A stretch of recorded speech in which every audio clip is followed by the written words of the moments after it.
আমাদের এলাকায় একটা ঘটনা ইতিমধ্যে ঘটে গেছে, সেটি হচ্ছে যে একটি পঞ্চম শ্রেণীর অনেক ছোট শিশু ধর্ষিত হয়েছে। যে ধর্ষণ করেছে তিনি অনেক বয়স্ক, আর বাচ্চাটা অনেক গুরুতর অবস্থায় তাকে মেডিকেল হসপিটালে অ্যাডমিট করা হলো। তো আমরা এলাকাবাসীর পক্ষ থেকে একটা কথাই বলতে চাই, তার দৃষ্টান্তমূলক শাস্তি চাই এবং ফাঁসি চাই।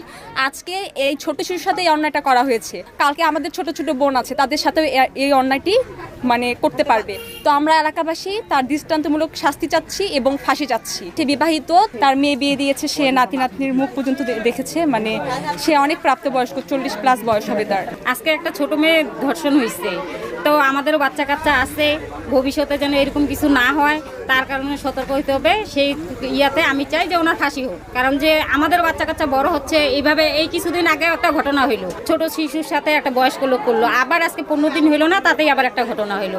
তো এইটা দেখে আমাদের বাচ্চা কাচ্চাও যেন ভয় পায়। ওনার এমন শাস্তি হওয়া দরকার যে ওনার দেখে যেন আমাদের বাচ্চা কাচ্চাও ভয় পায়, যেন সতর্ক থাকে। আমাদেরও মেয়ে আছে, আমরাও বাসায় থাকি না, কাজে যাই, ঠিক আছে, তা আমাদেরও বাচ্চা কাচ্চার নিরাপত্তা চাই। আমরা একই ক্লাসে পড়ি, আমরা একসাথে যাই স্কুলে, প্রতিদিন যাওয়া আসা করি। আজকে স্কুলে যাইনি, সেজন্য আমরা ফ্রেন্ড, আমাদের ন্যায্য বিচার চাই, এটার বিচার চাই আমরা। ওই বাসাটা আমার ছিল, আমি এদের কাছে বেশে দিছি ওই বাসাটা।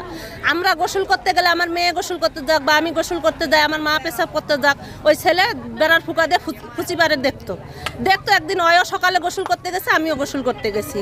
ওই মাথাতে শ্যাম্পু মাখে আমাকে ফুচিবারে দেখতে, আমি কাপড় বদলাইতে যাই, ওকে দেখে ফেলাই। তার ফ্যামিলিদেরকে আমি বিচার দিই। বিচার দেওয়ার পরে তার ফ্যামিলি বিশ্বাস করে না করার কারণে আমাদেরকে ধরে ধরা করার পরে আমি তাদের নামে মামলা করে দিই। সেই মামলা আমি আজও উঠাইনি। ওরা অনেক চেষ্টা করছে যে মামলাটা উঠানো হবে, কিন্তু আমরা বলছি আমরা উঠাবো না। কেন? আমার টাকা বড় না, আমার ইজ্জত বড়। এই জন্য আমি আজও ওর জন্য আমি ওই মামলা উঠাইনি। ওই বাস স্ট্যান্ড থেকেও আমাকে লোক পাঠাইছে, নানান জায়গা থেকে লোক পাঠাইছে যেন আমি মীমাংসা করি, কিন্তু আমি আজকেও ওর মীমাংসা এটা করিনি। আমার এখনো আর ওই কাগজ আছে আমার কাছে। আজকে ঘটনা যে আমার বাচ্চা যদি হয়তো, একজনের বাচ্চা মানে আমার বাচ্চা, যদি ওই মেয়েটা আমার হয়তো, তা আমি চাই তার হয় ফাঁসির অর্ডার হোক, নাইলে ওর জায়গায় কাটে দেওয়া হোক। আপনারা জানেন যে শেখপুরা এলাকার 17 নম্বর রেলঘুন্টি এলাকায় একটি শিশু বাচ্চা সে অ্যাবিউজের শিকার হয়েছে।